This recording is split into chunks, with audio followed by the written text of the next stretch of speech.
Thanks for joining me, Robert Estrin, here at livingpianos.com. The question is, when does Mozart sound like Beethoven? And we're going to get to that in a moment on this glorious 1975 Steinway. With the modern technologies of the Diaphragmatic Soundboard, the Hexagrip Action, we put new key bushings, front rail bushings. It's been refinished. It's a glorious instrument. Before we get to the Mozart that sounds like Beethoven, I'm going to play Beethoven. And this is relatively early Beethoven that some might even say sounds a little bit more like Mozart. His Opus 14, number 2, G major sonata. I'm just going to play the exposition of the first movement. Now, truth be known, if I went to the development section of the first movement, there's a lot of fire there that is very Beethoven-like. But this first section is very elegant. Listen to this music on this piano with such a nice, breezy action. It's really a pleasure to play Beethoven on this. Listen to this beautiful sonata, just the first movement.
So that's the beginning of a Beethoven sonata, relatively early sonata. Not really early, but on the early side. Now, what is it about Mozart? When can Mozart sound more like Beethoven?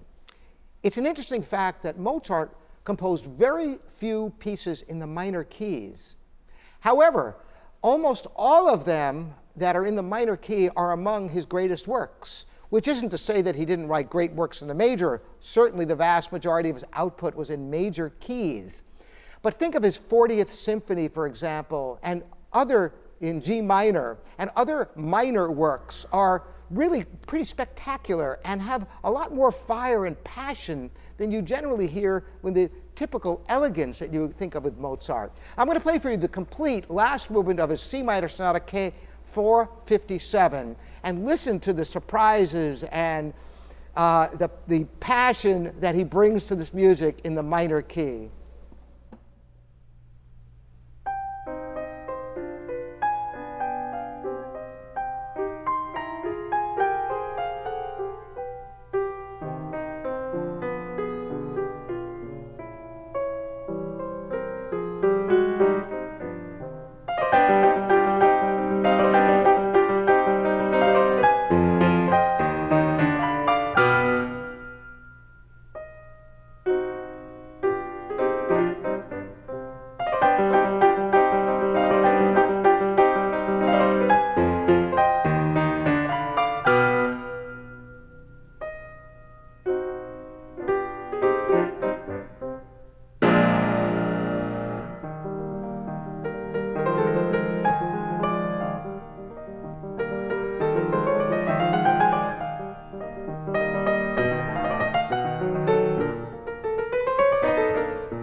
So that's a bit surprising, isn't it?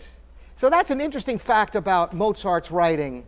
The minor key pieces, listen to them and give special attention how different the character of Mozart is in the minor compared to the major. Now, I've demonstrated two classical era pieces for you, and they're kind of extended, but in order to cover more ranges of the piano, I'm going to improvise for you something, take advantage of the beautiful tonality of this piano, and see what you think of this.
So that gives you a little taste of other sounds that are possible. I tried to cover a bigger area because, of course, the piano during Mozart and Beethoven's time had a far smaller keyboard.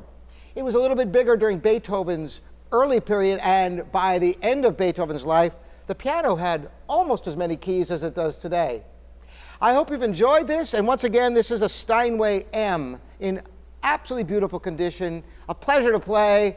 I'm Robert Estrin here at livingpianos.com, your online piano store. Thanks so much for joining me.